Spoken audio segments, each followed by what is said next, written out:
Assalamualaikum and a very good day to everyone watching this video. So today, me, Abdul Haniff bin Zulkefli, and also together with my partner, Muhammad Alim Erfan, in this video will be presenting for our case review. Before we begin our video, this is a case review of the case of lie wiping against Dr. Lim Tai Ling and others that is related to medical negligence that is under the law of torts. The main purpose of this case is to claim for the damage that has happened to the allegation of negligence by the defendants toward the plaintiff. This case is noteworthy as the process gone through in the High Court was very detailed and provided a wide range of understanding in the range of law of torts, such as the complexity that is needed to prove that there is a breach of duty, the cause of damage and loss suffered, and a lot of other things. There are also many instruments that must be fulfilled before deciding that a person is liable for a negligence or other accusation. The plaintiff, Lai Wai-ping, has taken an action for medical negligence against Dr. Lim Tai Ling as the first defendant, Dr. Ching Wing Seng as the second defendant, and Pantai Cheras Medical Center as the third defendant. Firstly, the plaintiff has a fever that has been ongoing since 12 July 2006 and did not lessen even after taking medicine from a clinic he went to earlier. He sought medical attention at Pantai Cheras Medical Center for further treatment. The plaintiff was later admitted to the ward by Dr. Lim Tai Ling, who is a consultant physician. The defendant then did a platelet count test on the plaintiff, which resulted with only 63,000 platelets found in the plaintiff, were opposed to a normal platelet count which ranged between 150,000 and 450,000.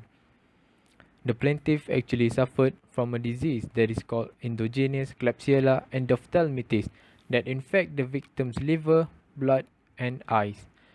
Dr. Lim Tai Ling requested the second defendant, who is Dr. Ching Wing Seng, who is a consultant ophthalmologist, to take over regarding the eye problem, which the plaintiff only told the first defendant after 2 days of having blurry vision. On the 17th July of 2006, Dr. Lim Tai Ling changed the plaintiff antibiotics to a triple antibiotic regime.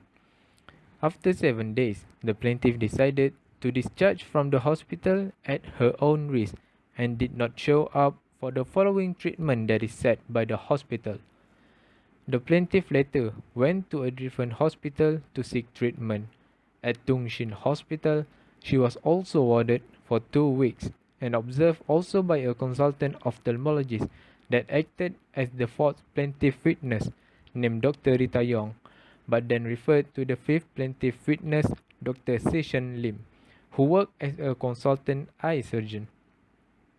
After a checkup, Dr. Rita Yong stated that the plaintiff's right eye had vague perception of light and localizing perception of light on the left eye.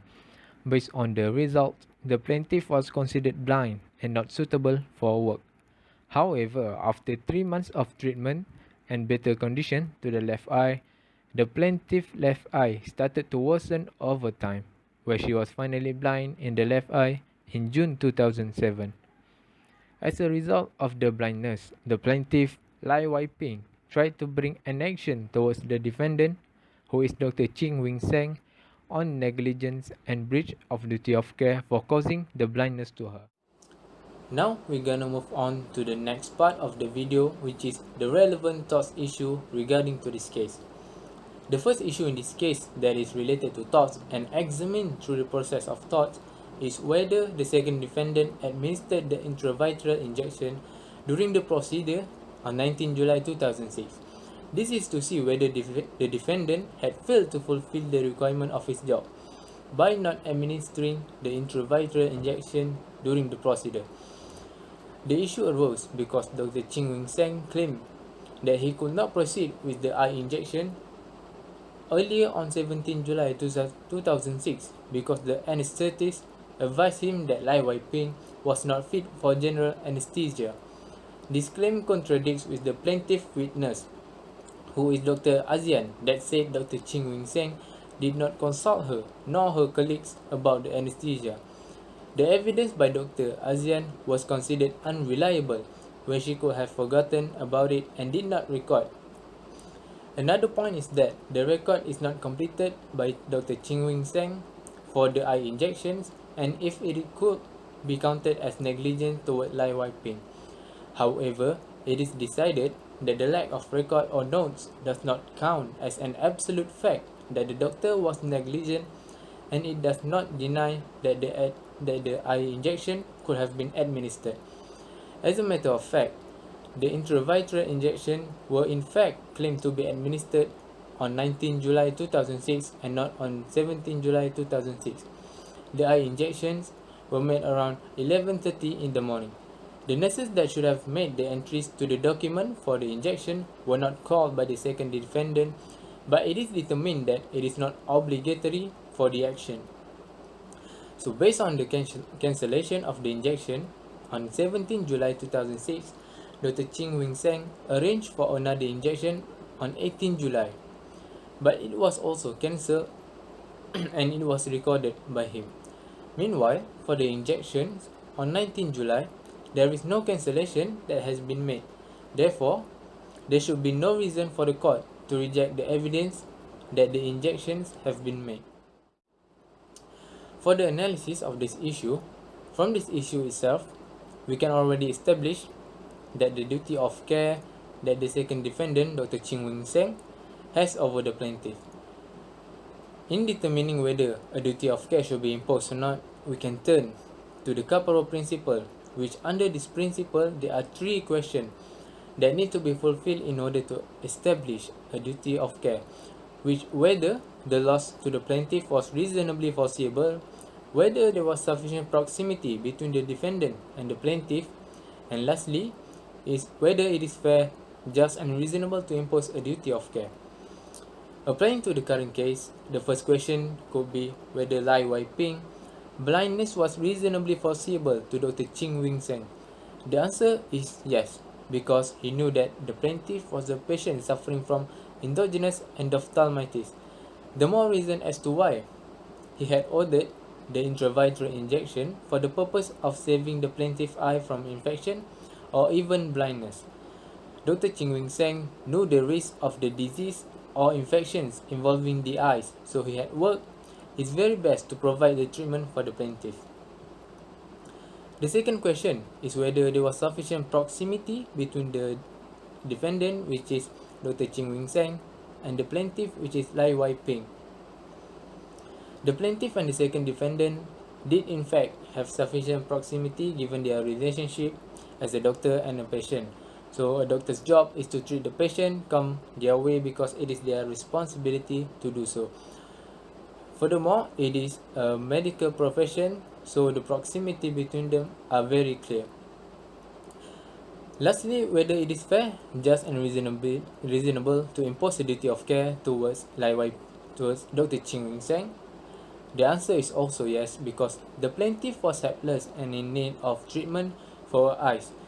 So that's why she went to seek medical help, and so happens the second defendant is the ophthalmologist that is assigned to the plaintiff, who is Lai Wai Ping. Therefore, Dr. Ching Wing Seng holds a responsibility over his plaintiff and to give her the best care that he could. And in conclusion, Dr. Ching Wing Seng does owe a duty of care to Lai Wai Ping. But Dr. Ching Wing Seng did not breach his duty of care, nor he was negligent, which will be further discussed and further explained in the next issues. Moving on further into the discussion, the second issue regarding this case is whether the second defendant ought to have referred the plaintiff to a sub-specialist, in example, vitreoretinal surgeon for treatment. This is to ensure that Dr. Ching Wing Seng has done the right thing in order to handle his plaintiff's disease through referring her to a specialist in vitreoretinal surgery. So Dr. Ching Wing Seng accepted the statement and said that he was actually competent and capable of treating the disease without the need to refer to any specialist. It is also proven that there are actually no formally recognized specialty in vitreoretinal surgery, and Dr. Ching Wing Seng has the capability to conduct the treatment, and the decision is not wrong at the site of medical practice, even though in the argument of Torts, a medical practitioner should have advised their patient on any treatment or procedures. In this case, Dr. Ching Wing Seng does not have to do that, as he has the same skill and capability as the subspecialized in vitreoretinal surgery. So, the next one is the plaintiff also cited a case of Chester against Afsha and Fu Fiona against Dr. Su Fuk Moon and another for the ground of self-determination, where the doctor should have told the patient about the treatment. After all, taking into account the plaintiff's eye condition, Dr. Ching Wing Seng decided to treat her. It is also stated that endogenous endophthalmitis is a potentially blinding disease cannot be denied. According to the facts, Dr. Ching Wing Seng did not take any work beyond his competence and expertise. The court also stated that no fault should be given to the second defendant, as it is his professional judgment and he is the professional in the field. So the comment and analysis that we're going to go through for this issue is that we agree with the court on rejecting the plaintiff's complaint of the second defendant for not referring her to the subspecialist.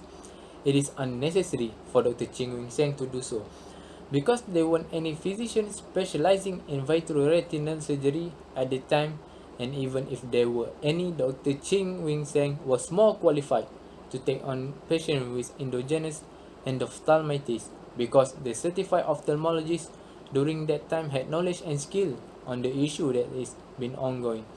The plaintiff came to the hospital to seek medical attention, and she was provided with the best available doctor within her reach to help treat her.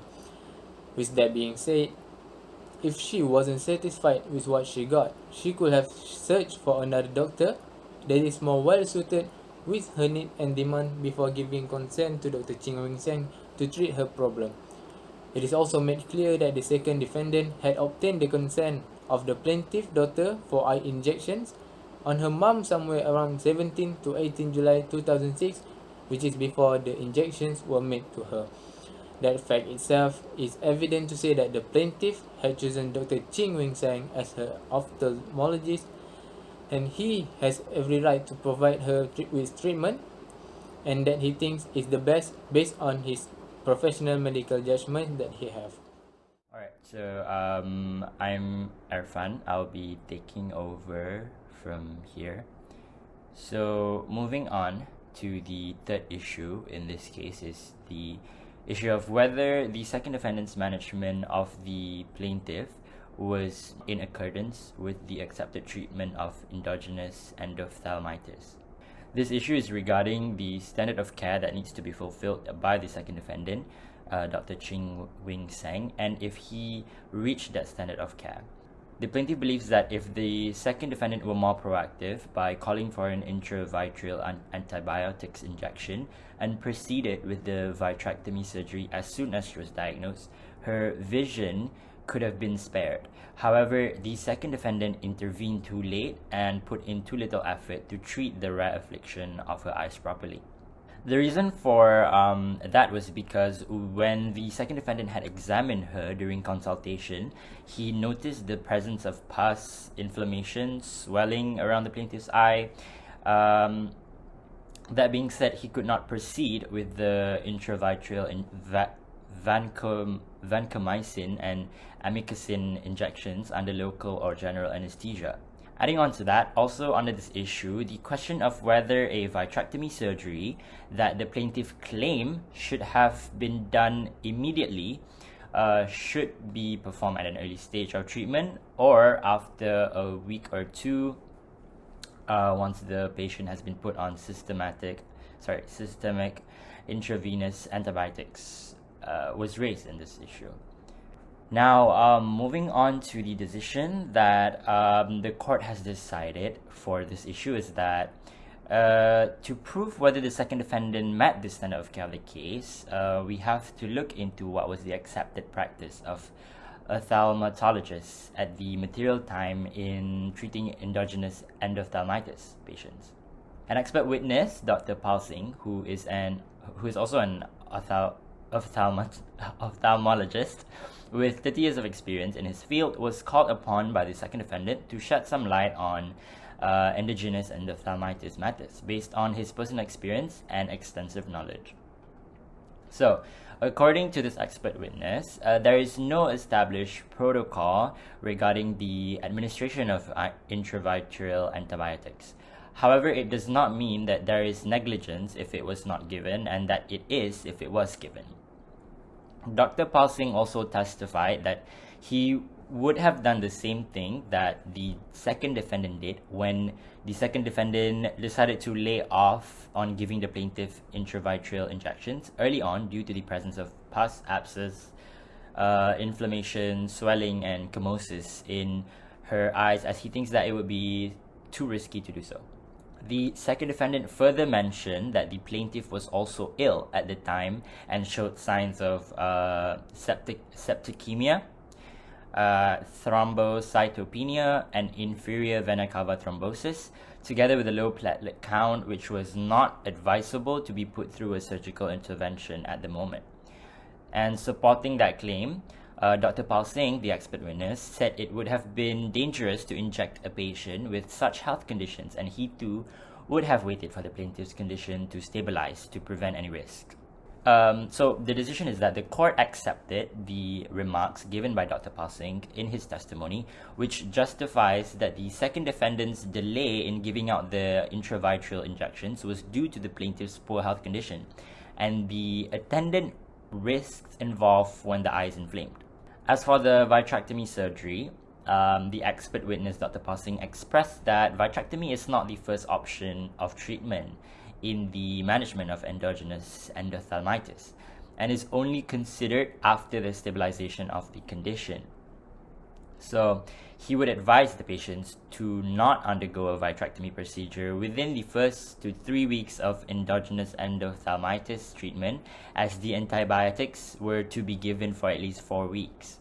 And also part of the decision for this issue, the court accepted the evidence of Dr. Pausing on the question of vitrectomy. Therefore, it seems that the second defendant, Dr. Ching Weng Sang, has acted according to how a reasonable man would have acted in his line of practice. He also has acted according to the standard of duty of professionals by following the procedure and practice that the members in his profession would have followed. So we've analyzed this issue, and the comments that we can give for this issue is that there is no mistake in the court's decision for this issue, because first of all, issue 3 centralizes on whether there was a breach of duty from the second defendant's part, and in coming to a decision, the court had to question what was the standard of care that needs to be fulfilled by the second defendant, and if there was any, did he comply with that standard of care. This method in proving a breach of duty can be derived from the reasonable man test. And to answer the first step of this method, yes, the second defendant did have a standard of care. And firstly, we need to keep in mind that the second defendant is an ophthalmologist, which means he is professing an expertise in a particular field. Therefore, a reasonable man in this case would have to be a certified ophthalmologist.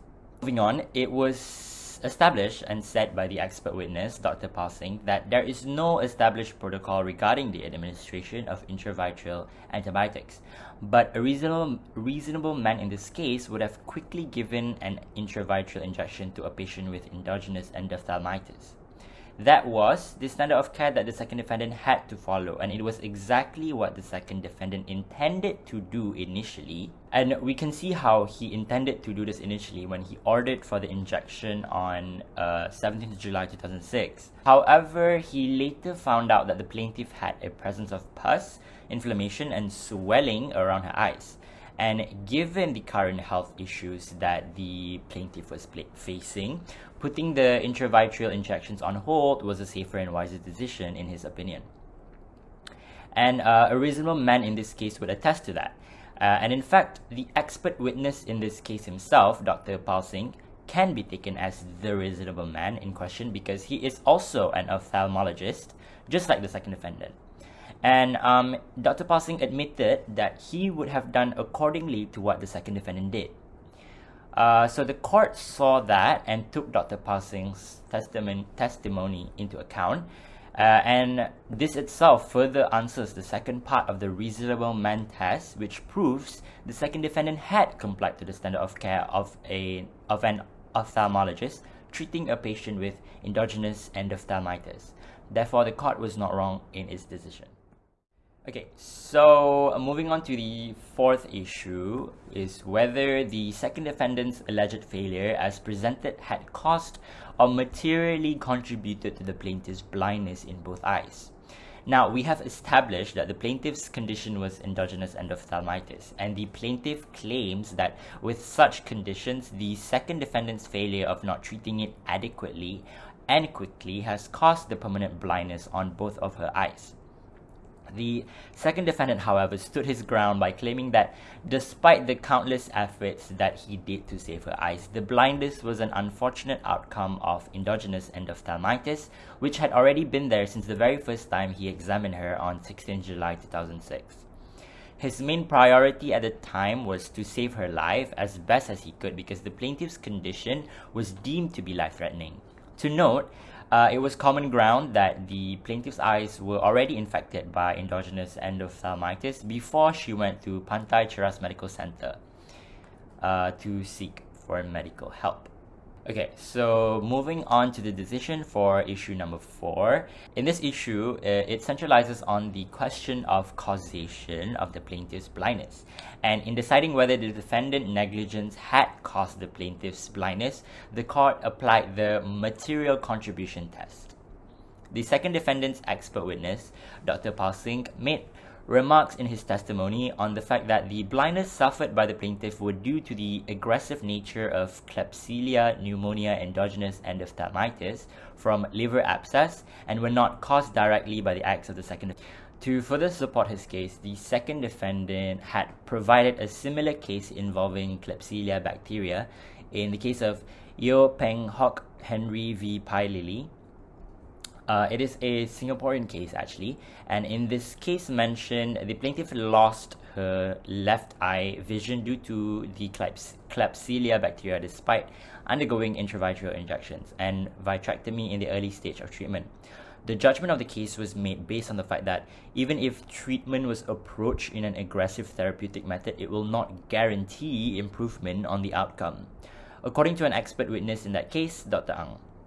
Turning back to the present case, the court accepted Dr. Pausing's analysis, claiming that the plaintiff's blindness was due to the Klebsiella bacteria, which are known to be virulent organisms and can destroy the eye very rapidly. He added, even with appropriate treatment, conditions like endophthalmitis can surface. The court also accepted remarks coming from the expert witness of the plaintiff, Dr. Sishan Lim, that the probability of patients suffering endogenous endophthalmitis to lose their sight is as high as 89 to 90%, regardless of treatment measures. So, to conclude, the plaintiff had unfortunately contracted a potentially blinding disease that had poor prognosis, and because of that, the court finds that there is no negligence coming from the second defendant that caused the plaintiff's blindness. Due to the lack of burden of proof coming from the plaintiff's side, the court was in favor of the second defendant in deciding this issue.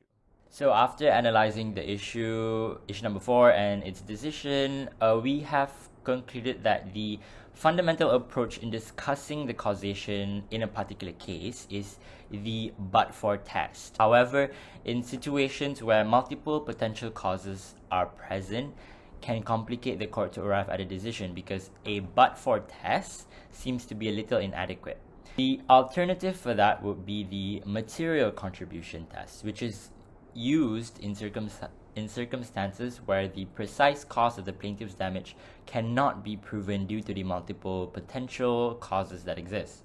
What constitutes a material contribution is anything that does not fall within the principle of de minimis non curat lex, And in this case, the court had used this material contribution test due to the arguments that were raised, which claimed that the second defendant's negligence did not directly contribute to the plaintiff's blindness. There were points being raised in this case that the plaintiff's blindness was due to the Klebsiella bacteria, which are known to be virulent organisms and can destroy the eye very rapidly.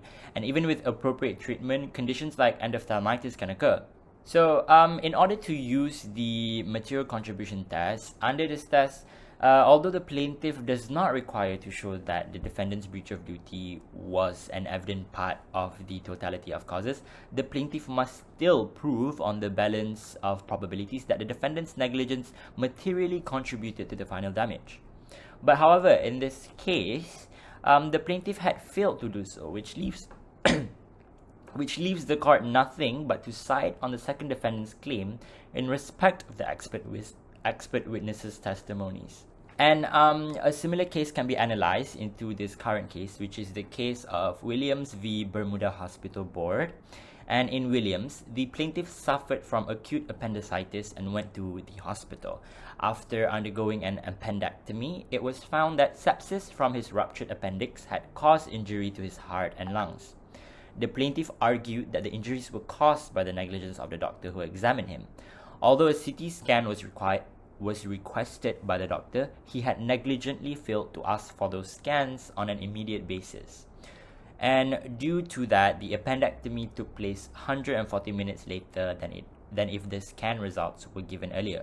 Therefore, the defendant claimed that the negligent delay did not by itself cause injury to the heart and lungs, but it was the result of sepsis that had already been developing before the start of the delay. So, in coming to a decision, the Privy Council expressly held that the crucial point in doing so is that the factors in this case operated cumulatively to cause the injury.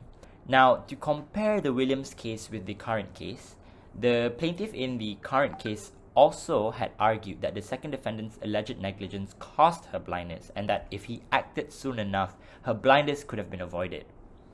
However, because there were already signs of endogenous endophthalmitis from the very first time he examined her, the blindness was inevitable. Therefore, based on the fact, we agree that the court was right in this decision. Moving on to the fifth and last issue in this case is whether the alternative defense of novus actus interveniens applied in the circumstances of the case. After seeking treatment in Pantai Cheras Medical Center Hospital with the second defendant, Dr. Ching, the plaintiff had discharged herself at her own risk from the hospital and did not return for a follow-up checkup. However, she then went to another hospital, Tung Shin Hospital, where she sought further treatment from Dr. Sishun Lim. The plaintiff underwent a phacoemulsification, pars plana vitrectomy, and intraocular antibiotic injection treatment for the left eye, and drainage pus treatment for the right eye, which was administered by Dr. Sishun Lim. The second defendant had relied on the defense of novus actus interveniens as he believed that the procedures performed by Dr. Sishun Lim has in a way caused the plaintiff's blindness and that the chain of causation has been broken. So in deciding the decision for issue number 5, firstly we have to know that the concept of novus actus interveniens can be illustrated as if a particular consequence of the defendant's wrongdoing is capable of being credited to some other independent act which can override the effect of the initial tortious conduct. Then the defendant's responsibilities may not extend to the consequences of the supervening event. In other words, if there is a break in the chain of causation, then the original wrongdoer is not liable for starting the wrong. Now, the second defendant emphasized on the fact that the plaintiff's left eye had perception of light at the time when she went to Tung Shin Hospital, which means that she still had some sort of vision during that period of time. It was not until she undergo the treatment with Dr. Sishun Lim that the hypotony in her eye started to develop and she lost total vision of her left eye in June 2007. That being said, the second defendant claims that there had been a break in the chain of causation because of Dr. Lim's procedures. However, the court held that because there was no valid evidence to prove that Dr. Sishan Lim was responsible for the blindness suffered by the plaintiff, the defense of novus actus interveniens was rejected, and the court sided with the plaintiff on this issue. So, after giving a lot of thought on this issue and analyzing how the decision was made for this last issue, the comments that we can make is that although the defense of novus actus interveniens was not accepted by the court for the second defendant, we believe that it still should have been taken more into consideration. The reason for the court to reject the said defense was because there was insufficient evidence to prove that Dr. Sishan Lim was responsible for the blindness suffered by the plaintiff. That being said, we think that the court could have looked further into the small details of the case, like the fact that the plaintiff had consented to discharge herself from Pantai Cheras Medical Center Hospital despite her condition of not being fully recovered. And it was advisable for her to stay under the care of the second defendant until she does. But she didn't. She voluntarily discharged herself, and she never returned for a follow-up checkup. Sure, we can say that the plaintiff wanted intravitreal injections being done from the very start, but because there were unavoidable complications, it had to be done later. And maybe because she didn't receive the injections from very early on, that's why she was unsatisfied with the treatment that the second defendant was giving, and that she started losing hope on how the second defendant was treating her, and therefore discharging herself when her treatment ended and never came back for a follow-up checkup. But what the plaintiff had to understand here was that given the conditions that she was facing, it was better that the intravitreal injections was postponed and were done on a much later date. And the fact that the second defendant did that, made a decision to postpone the injections to a later date, that itself should already amount to prove the level of proficiency and competence the second defendant had, because had he not taken into account the condition of the plaintiff and proceeded with the injections, then maybe there would be a negligence after all. What we are saying here is that the plaintiff should have put more trust in the second defendant in treating her until the very end, because from the very moment she set foot on Pantai Cheras Medical Hospital, up until the day she voluntarily discharged herself, the second defendant had done everything in his power to help her, because that was what he vowed to do as an ophthalmologist. The fact that the plaintiff had agreed to discharge herself from the care of the second defendant should be enough for the court to further analyze the possibility of novus actus interveniens, let alone attending to another physician for further medical help that she thought would be better. Now, to support this, the decision made by the plaintiff can be seen as an intervening act that was self-inflicted upon her under causation of law. The case of Reeves v. Commissioner of Police of the Metro Police can be distinguished to support this and possibly grant the defense of novus actus interveniens. So, in the case of Reeves, the defendant were liable for failure of preventing the suicide of a prisoner.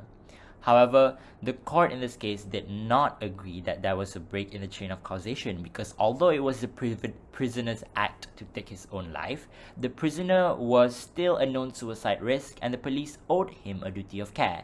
Conversely, if the prisoner was not labelled a suicide risk, it seems that the absence of a duty of care will absolve the police. What can be deduced from this case of Reeves to the current case is that the police owed a duty of care to the prisoner because the prisoner was under their supervision. Therefore, no break of chain of causation can be concluded here. But in the current case, the plaintiff, having voluntarily discharging herself, would release herself from the duty of care of the second defendant. Therefore, the duty of care of the second defendant is only applicable towards the plaintiff up until the day she signed the papers to discharge herself. And if we were to look back at the facts, the plaintiff still had her eyesight when she did so. So to simplify, we are trying to say that the second defendant is not responsible for whatever happens to the plaintiff after she herself decides to discharge herself on her own accord, despite the second defendant wanting to continue treating her. Hypothetically, if the second defendant himself had given the green light to discharge herself because he thinks she has fully recovered, and only then she became blind, then that would be a totally different story. That being said, even if the plaintiff's act does not break the chain of causation, it may still constitute contributory negligence. Therefore, if let's say the court still doesn't want to accept the defense of novus actus interveniens, the court can still look into the fact that the act of the plaintiff could have been contributory negligence on herself. So we have come to the very end of our video presentation, and we have covered all the issues in this case together with their decision, and also given some comment based on our analysis in this case. And in conclusion, what we can conclude is that the second defendant did have a duty of care to the plaintiff and had done his very best to treat her. This can be seen from the second defendant's countless efforts of administering the intravitreal injections requested by the plaintiff throughout her care at his hospital, despite the complications faced.